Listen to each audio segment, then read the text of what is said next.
देखिए, इस वीडियो में आज हम पढ़ने जा रहे हैं डाल्टन का परमाणु सिद्धांत। इसको हम अंग्रेजी में कहते हैं Dalton's atomic theory.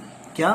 Dalton's atomic theory. अब हम इसमें पढ़ेंगे कि डाल्टन ने अपने परमाणु सिद्धांत में क्या क्या बातें बताई, क्या क्या उसने खासियत बताई अपने परमाणु मॉडल की, क्या क्या उसने दोष बताए, क्या क्या उसके परमाणु मॉडल की विशेषताएं थी, क्या क्या उसके परमाणु मॉडल के गुण थे। ये सब चीजें हम इसमें पढ़ेंगे। तो हमने क्या करना है, बड़े ही ध्यान से इसको समझना है, जो कि इंपॉर्टेंट टॉपिक के रूप में आप लोगों के पास आता है डाल्टन का परमाणु सिद्धांत। अब देखिए, रासायनिक संयोग के आधार पर ग्रीक दार्शनिक जॉन डाल्टन के मुख्य बिंदु निम्नवत है कि परमाणु सिद्धांत के ऊपर जो मुख्य बिंदु हैं वो निम्नवत है। क्या क्या बातें बताई? सबसे पहले इसने कहा, प्रत्येक तत्व अति सूक्ष्म अविभाज्य कणों से मिलकर बना है। क्या? प्रत्येक तत्व अति सूक्ष्म अविभाज्य कणों से मिलकर बना है, जिन्हें परमाणु कहते हैं। जिनको क्या कहते हैं? हम परमाणु कहते हैं। प्रत्येक तत्व अति सूक्ष्म अविभाज्य कणों से मिलकर बना हुआ है, जिन्हें हम परमाणु कहते हैं। फिर दूसरा, एक तत्व के सभी परमाणु आकार तथा गुणों में समान होते हैं। एक तत्व है, उसके जितने भी परमाणु हों, समझ गए, में सभी के सभी आकार में और गुणों में क्या होंगे? एक समान होंगे। किंतु भिन्न भिन्न तत्वों के परमाणु भिन्न भिन्न होते हैं। भाई, एक तत्व के तो होंगे आकार और गुणों में समान, लेकिन भिन्न भिन्न तत्वों के होंगे परमाणु गुणों में और आकार में भिन्न भिन्न। अब देखिए, हाइड्रोजन हाइड्रोजन हाइड्रोजन तो सारे एक समान होंगे, और हाइड्रोजन और कार्बन की बात करें, ऑक्सीजन की बात करें, तो तीनों के गुण भी अलग होंगे और तीनों का आकार भी अलग होगा। क्लियर हुई बात? आगे चलते हैं। हम नेक्स्ट पॉइंट में हम पढ़ने जा रहे हैं कि परमाणु अविनाशी होता है। क्या होता है? अविनाशी होता है, इंडिविजुअल होता है, इनडिवाइडेबल होता है। इसका विनाश नहीं किया जा सकता, इसको तोड़ा नहीं जा सकता। अर्थात रासायनिक अभिक्रियाओं में परमाणु न तो उत्पन्न होते हैं और न ही नष्ट होते हैं। ठीक है जी। नेक्स्ट पॉइंट हम पढ़ने जा रहे हैं, तत्वों के परमाणु आपस में संयोग करके, क्या करके? आपस में संयोग करके संयुक्त परमाणु बनाते हैं, जिसे हम आधुनिक रसायन में अणु कहते हैं। क्या कहते हैं? आधुनिक रसायन में हम इसे क्या कह देते हैं? अणु। तो परमाणु प्लस परमाणु इज इक्वल टू अणु। ठीक है, परमाणु प्लस परमाणु बराबर अणु बन जाता है हमारा। फिर हम कहेंगे डाल्टन के परमाणु सिद्धांत के अनुप्रयोग, application of Dalton's atomic theory. क्या कहेंगे?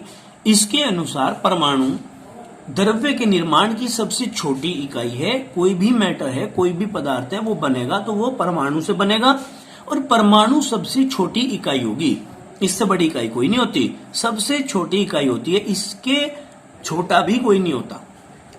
ठीक, सबसे छोटा होता है, क्योंकि सरल पदार्थों में तोड़ते तोड़ते तोड़ते तोड़ते अगर हम किसी चीज को चले जाएंगे तो सबसे लास्ट में आकर के परमाणु बचेगा। तो हमने कहा, ये किसी अभिक्रिया में भाग लेने वाले अति सूक्ष्मतम कण होते हैं, इकाई होती है, जो दूसरे तत्व से क्रिया करती है। डाल्टन के सिद्धांत उस समय ज्ञात रासायनिक संयोग के नियमों की अवधारणाओं की समाहित करता है। उनको क्या करता है? अपने अंदर स्थिति देता है, उस समय की सभी अवधारणाओं को। ठीक है, अब क्या क्या क्या बात कही हमने?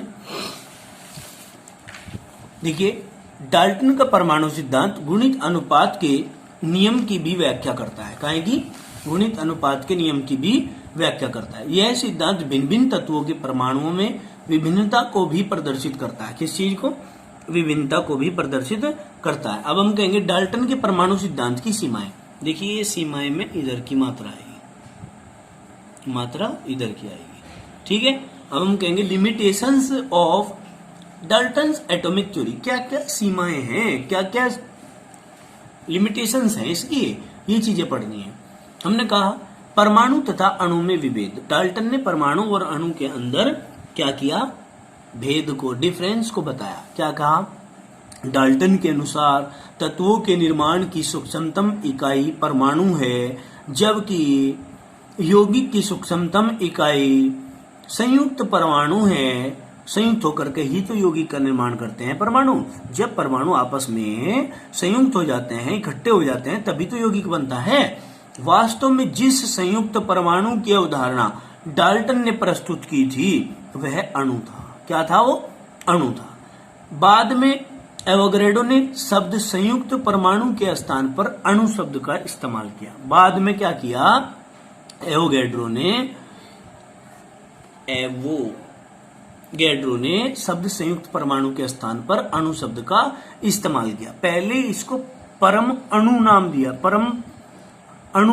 गया था, बाद में इसको अणु नाम दिया गया। हमने कहा नेक्स्ट पॉइंट क्या कहा? नेक्स्ट पॉइंट है यह बर्जीलियस परिकल्पना की व्याख्या नहीं करता है। कौन नहीं करता है? डाल्टन का परमाणु सिद्धांत। बर्जीलियस की जो परिकल्पना है, हाइपोथेसिस है, उसकी एक्सप्लेनेशन नहीं करता है, जिसने प्रतिपादित किया कि ताप व दाब की समान परिस्थितियों में परमाणुओं की संख्या भी किसी पात्र के अंदर समान होती है। बर्जीलियस की परिकल्पना क्या थी? ये थी कि किसी निश्चित ताप व दाब पर एक निश्चित परिस्थितियों में पदार्थ के निश्चित आयतन में उपस्थित परमाणुओं की संख्या भी समान होगी। उसकी भी ये डाल्टन का परमाणु सिद्धांत व्याख्या नहीं करता है। आगे चलेंगे। यह सिद्धांत इस तथ्य की व्याख्या नहीं करता कि परमाणु आपस में क्रिया करके अणु क्यों बनाते हैं। जब ये तो सिंपल सी बात है भाई, आप लोग समझ सकते हैं कि परमाणु प्लस परमाणु इज इक्वल टू अणु।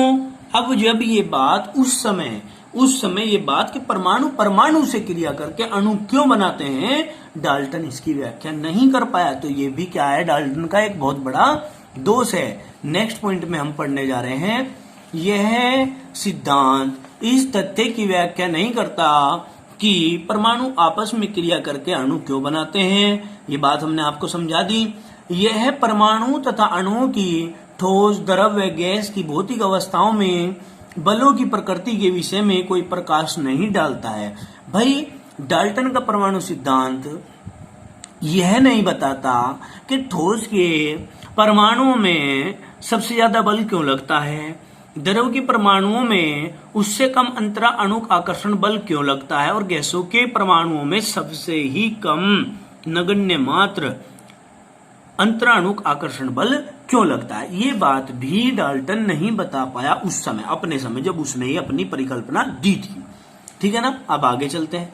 एक तत्व के परमाणु के द्रव्यमान भिन्न भिन्न क्यों होते हैं, इसकी व्याख्या भी नहीं कर पाया। कौन? डाल्टन का परमाणु सिद्धांत। जैसे 6 कार्बन 12 हैं और 6 कार्बन 14 हैं, ये कार्बन के समस्थानिक हैं 12 और 14। तो जब पूछा गया कि भाई तत्व तो एक ही है, परमाणु क्रमांक जब समान है तो परमाणु भार समान क्यों नहीं है, ये भी डाल्टन बता नहीं पाए थे अपने समय में।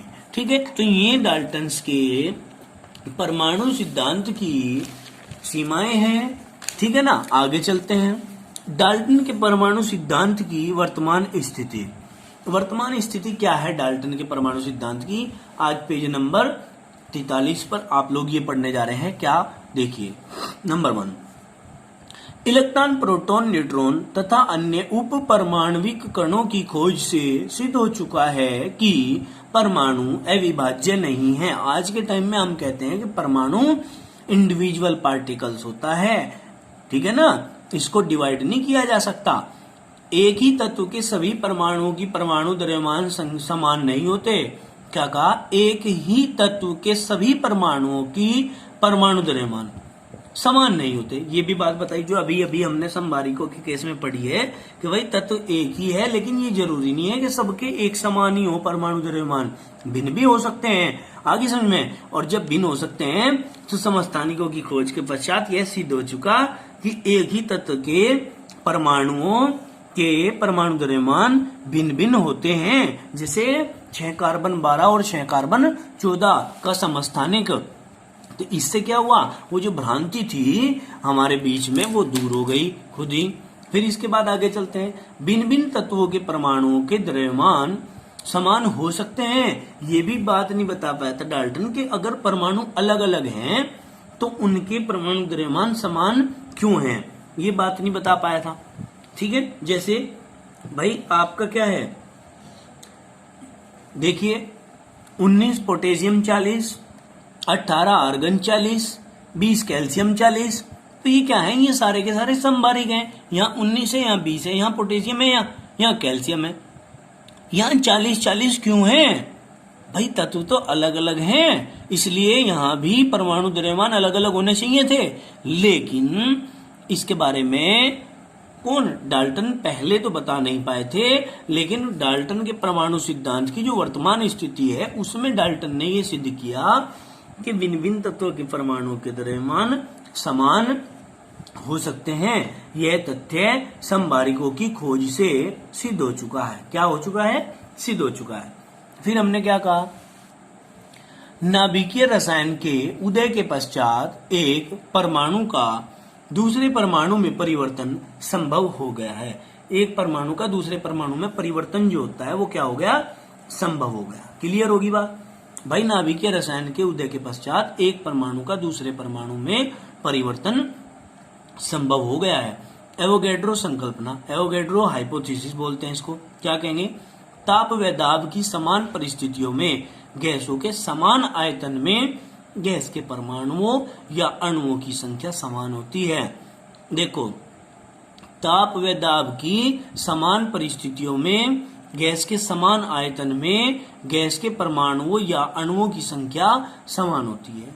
भाई ताप व दाब की समान परिस्थितियों में यह एवोगैड्रो ने संकल्पना दी थी कि ताप व दाब पर, निश्चित ताप व दाब पर समान परिस्थितियों में गैस के समान आयतन में, मतलब एक निश्चित आयतन में उपस्थित परमाणुओं की संख्या भी क्या होगी, या अणुओं की संख्या भी क्या होगी, समान होगी।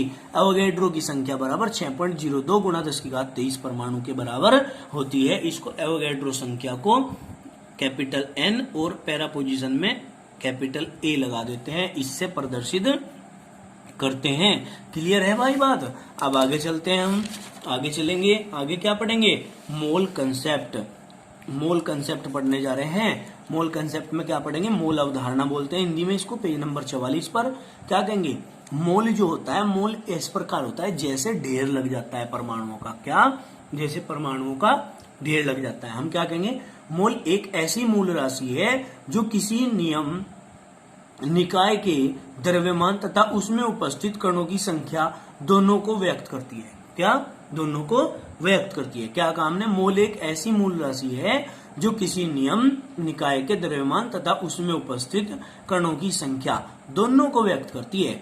द्रव्यमान को भी और उसमें उपस्थित कणों की संख्या दोनों को क्या करेगी, व्यक्त करेगी। मोल शब्द का प्रयोग सर्वप्रथम ओस्टवाल्ड ने किया था। किसने, ओस्टवाल्ड ने। इसका शाब्दिक अर्थ है ढेर। ढेर को अंग्रेजी में कहते हैं पाइल, PILE, पाइल। फिर हमने क्या कहा, मोल की परिभाषा निम्नलिखित है। क्या है, किसी पदार्थ का एक मोल उस पदार्थ की वह संख्या है या वह मात्रा है जिसमें 6 कार्बन 12 क्या 6 कार्बन 12 समस्थानिक के 12 ग्राम में परमाणु के बराबर कण होते हैं। आगे समझ, 6 कार्बन 12 समस्थानिक के 12 ग्राम में उपस्थित परमाणुओं की संख्या भी बराबर होती है या बराबर कण होते हैं। क्लियर होगी बात। अब आज हम इस वीडियो में यहीं तक रहने देते हैं, बाकी प्रतिशत संगठन पढ़ेंगे नेक्स्ट वीडियो में। अगर कोई चीज समझ नहीं आती है तो उसको आप दोबारा से वीडियो को चलाकर देख सकते हैं, और या फिर हमारे से आप लोग डायरेक्ट मैसेज करके भी अपने क्वेश्चन को पूछ सकते हैं। ठीक है ना। सभी भैया बहन खूब मेहनत से अपना कार्य करेंगे ईमानदारी के साथ।